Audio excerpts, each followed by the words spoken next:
or fiction? The handheld VHF can transmit just as far as the fixed mount VHF. Fiction. One of the most obvious differences is the antenna size. And by the way, ICOM radios are my absolute favorite.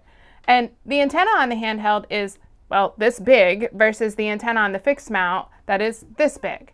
And the transmitting power of the fixed mount is 25 watts versus the transmitting power of the handheld being 5 to 6 watts. The difference in wattage is simply because of how the radios are powered. The fixed mount VHF has the boat powering it, while the handheld has this battery here. So you can actually see the transmitting power on the radio itself as well. So what is the range that we typically see the fixed mount able to transmit? 15 to 20 miles. That's a big difference when you consider that the handheld only transmits 3 to 8 miles. Now, it's important to have both. Don't get too cozy thinking that just because you have a fixed mount on board that you don't need the handheld.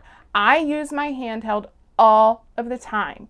Just the other day when I was on tow and needed the handheld to communicate with the towboat captains because I was on deck away from my fixed mount, or let's say when we're on charter in a remote location, we're on anchor and the crew have to take the guests to a nearby island and there's no cell phone coverage.